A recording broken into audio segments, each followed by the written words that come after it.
Welcome to Undisputed. We are live from Los Angeles. I'm Jenny Taft. You with Skip Bayless and Shannon Sharp. Guys, how we doing? One better than the other. The shame, the embarrassment, the utter humiliation, the Halloween horror you had to sit through last night. I am so surprised you even showed up today. I congratulate you. I am proud of you for even sitting in that seat on national TV after what you had to endure last night. My only saving grace, GOAT didn't play. That's the only reason we lost that game. You know we would have lost that game if GOAT had been there. My question is, why didn't GOAT play? You know, hey. That's a better question. We had two superstars. We got to beat a winless team. Yeah, you know that. Oh, yes. So it was kind of a tough night for the Lakers. But Shannon makes a good point. In their second straight game without LeBron, the Lakers were up by 26, but still fell 123 to 115 to the Thunder. Russell Westbrook had a 20-point triple-double, but also had 10 turnovers contributing to the loss. 10 turnovers. Shannon, how did the Lakers blow a 26-point lead? Well, I was tweeting this in real time, Skip. They stopped playing defense. They started jacking up shots, and they started turning the ball over. And that is a recipe for a loss. You know, Skip, they say a man's flaws are interwoven into the traits that make him great. If you look at Russell Westbrook and we look at the traits that make him great, I can tell you every last one of his flaws. You see, what happened was, Skip, is that all of a sudden, you know, things are going well. They're running the offense. They're going through AD. They're getting wide open looks. Everybody's playing. And then all of a sudden, man, you know what? Held a team to 19 points in the first quarter. They're like, man, we good. And then they give up 37 in the second quarter. And then they come out in the third quarter and say, you know what? I know we can do worse than that. I know we can give up more than 37 in a quarter. And what they do? They give up 41. So in the span of the second and third quarters, they give up 78 total points. They did. Really?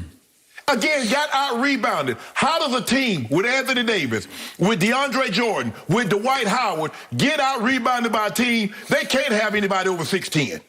And they got out-rebounded. It's only two, but it's the mere fact that you're getting out-rebounded by much smaller teams. Skip, look, Russ is who he is. This is what you mean. They keep saying, we need Russ to be Russ. You will never win with Russ being Russ. There's a reason why he has not won since Kevin Durant. And Kevin Durant said, you know what? I'm loading my truck up and I'm not moving to the Bay. Thank you. So stop this. Stop saying we need Russ to be Russ, because you saw Russ being Russ last night and you saw what he got you, a quadruple-double, but in the worst way. In the worst way. 10 turnovers? 10 more turnovers. And here's the thing. Had LeBron been there, I don't believe they'd lose this game, because LeBron takes the ball out of his hands. Because, see, Russ is stubborn. He doesn't understand. I don't like his basketball IQ. He sees the momentum changing. And what does he do? He'll come jack up a three. He sees the momentum changing. He'll still go 1-on-4. He sees the momentum changing. He's trying to throw a lob from half court. Bruh, can you understand that the momentum is changing? They're gaining momentum. You do not need to attempt these ill-advised shots. But he can't help himself. This is who he is. At some point in time, Skip, we are what we repeatedly do. That is what correct. has he repeatedly done over the last 8 years? Be first or second in turnovers. That's what he's done. So therefore, it is not an accident. It is not a singular act. It is a habit. That's who he is. Thank you. So until what I have been saying for years and years. Go ahead. Until LeBron realizes that you're not going to win, you're not going to go nearly as far as you want to be. If he's your primary decision maker, because he makes the worst decision. Correct. Now, everybody was on. Thank you. Just yesterday, they were blowing up. I told you, look at Russ. When LeBron get back, I'm saying he can't play like this with LeBron. And what did he do? He jacks up to it. Skip, he is he's an inefficient, ball-dominant, high turnover player. Thank you. Let me repeat. Inefficient, ball-dominant, high turnover. And when you say, well, Shannon, inefficient, he scored 20 points. Yeah, but it took him 20 shots. Oh, he had 13, 14 turnovers. Assists. He had 10 turnovers. There is the inefficiency. There is the ball domination. Hey, but they believe they can do it. They believe they can do it. I have yet to. I am unconvinced. Likewise, but I dug in on this before the season started. This is who he is and who he has always been. And what hit home the hardest to me was I kept my TV on for the Laker postgame on our local here in L.A. Sports Spectrum, featuring the great James Worthy. And he was racking his brain and finally concluded that it was the ugliest loss in Lakers history, given the fact, obviously, this Laker team is the consensus pick to win the West. Right. And given the fact that going into last night, everybody would have ranked the Oklahoma City Thunder, the seriously baby Thunder, as the worst team in all. They were winless, but they're the worst team in pro basketball because they are starting at shooting guard.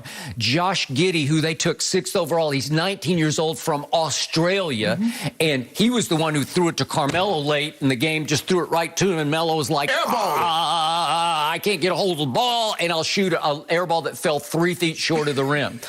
And they start Darius Baisley, who's 21 years old, and Shai Gilgeous, who's a pretty good player and has proven to be pretty good, but he's 23, and Dort's 22, and Isaiah Roby came off the bench and did pretty well last night, and he's 23.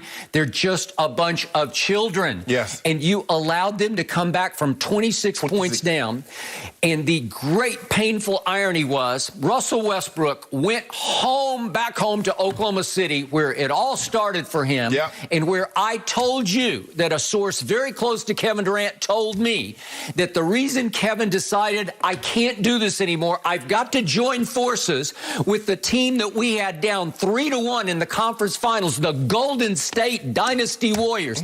I've got to go there because I cannot win a championship going into year 10 with that man as my primary decision maker, because Russ dribbled the ball up the floor for those Thunder, and it was Russ's choice. Am I going to do it, or maybe let you try to do it this time? And finally, Kevin couldn't take it anymore and said no. So last night, the irony was Russ goes back the conquering hero. I finally arrived. My dream came true. I am now the point guard, the next Magic Johnson for the Los Angeles Lakers. I grew up living and dying for in Los Angeles. It's my team. We don't even have LeBron tonight, so watch this. And what did he do? Yet again, another triple-double, except it turned into a quadruple, as you point out, with 10 turnovers. So he had 10 assists by halftime. That's, as Vogel pointed out after the game, that's extraordinary. It's hard to get 10 assists in a half. But then in the second half, he had only, 3 assists of 6 more turnovers. Well, that won't work, and that's why you lost a 26-point lead. So to your point, what I've always said about Russell Westbrook is his greatest strength is also his greatest weakness. His greatest strength is he plays harder than anybody on the offensive end of the floor. And his greatest weakness is he plays so hard he plays completely out of control. I agree. And he has, over the last 5 years, gotten a triple-double pass for all the poor passes, the awful passes he throws, because he's averaging triple-doubles. And he's almost doing it again for your Lakers. He's now up to 18 points a game, 9 rebounds, and 9 assists. It's almost he's doing it again. For the last 5 years, he has averaged inconceivably a triple-double. And where has it gotten his teams that he played for? Nowhere. Because it's a solo act, stat machine. You can't take your eyes off it, but you can't trust it if you're talking about winning, right? Because especially down the stretch, Skip. You can't because he was Skip. Even as the game got closer, he tried harder and harder he does. will. Skip will. I get the will. Oh, he willed that shot in. Okay, you can't. Okay. And to your point, I've always said this. This is the damnedest thing about Russell Westbrook. He's a point guard who has a lousy feel for the game of basketball. But he is a cinch, slam dunk, first ballot Hall of Famer. A point guard who doesn't have much feel for the game is going to be a slam dunk first ballot? How do you explain it? It's because he plays so hard. everything that he gains in stats, they're all hustle stats, yes, right? Yes. He scores by hustle. He rebounds. He really rebounds by hustle. He gets his assists by just going into 1,000-mile-an-hour attack mode to where he's playing so fast. Sometimes people come open, and sometimes he leaves it for them, and they dunk it, right? Right. Okay, so all of that works, but in the end, he has absolutely no conscience. He doesn't.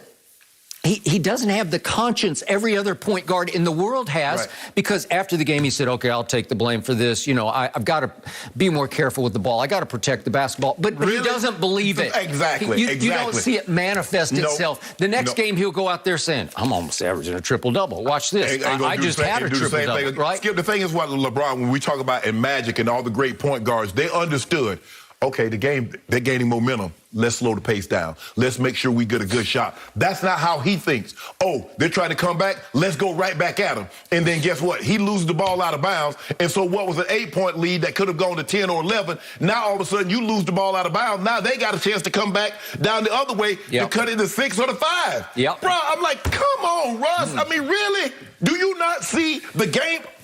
Maybe he's feeling or thinking it's a different game than what I'm watching, because I could have swore at one point in time, Skip, and I tweeted, I said, here's the thing. A game that should be up, you should be up by 30, you're down to 16 and a half. I say, now, the turnovers have decreased, has increased. The defense has decreased, equals loss. Now, don't worry about it. Oh, we got this. We're going to be all right. You ain't got this. Because that guy right there, the way he plays, I don't care if you put Michael Jordan and Larry Bird. If you allow him to play like that, you will lose. Michael Jordan, Larry Bird, you name any great, could not overcome a guy that turns the ball.